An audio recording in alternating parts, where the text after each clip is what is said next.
Laurent, on pense cytolyse quand on parle de stéatopathie. Il faut peut-être faire attention, il n'y a pas que ça.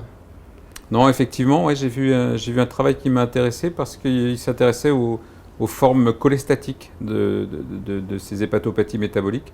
Donc les auteurs voulaient voir la fréquence de ces formes et leur signification pronostique. Donc ils ont étudié plus de 500 patients qui avaient une stéatopathie métabolique prouvée histologiquement, dans la quasi-totalité des cas, qui ont été suivis plus de 5 ans. Et ils ont regardé ceux qui avaient un profil cholestatique qui était en gros défini par des phosphatases alcalines proportionnellement plus élevées que les transaminases. Et ils sont aperçus que ce profil cholestatique, on le retrouvait chez plus de 20%, 21% des patients.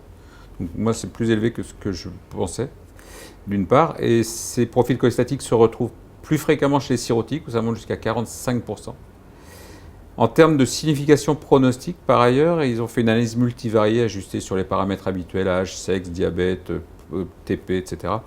Et ils se sont aperçus que les patients qui avaient ce profil cholestatique avaient un risque relatif 2 à 3 fois plus élevé d'avoir une complication telle que décompensation de la cirrhose, CHC, décès de cause hépatique ou non hépatique que les patients qui avaient un autre profil biologique.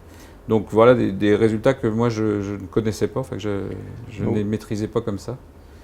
Donc les formes cholestatiques de stéatopathie, ça existe, Ouais. et il faut les rechercher et il faut même les surveiller. Alors voilà, d'une part, savoir que ça existe et que c'est peut-être plus fréquent que ce qu'on pense.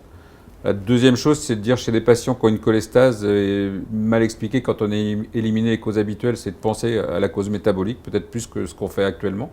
Et puis chez nos patients qui ont une cause métabolique avec cholestase, être peut-être méfiant parce que ça semble être associé à des maladies plus graves et plus évolutives. Donc c'est pour ça que ça m'a intéressé. Merci Laurent.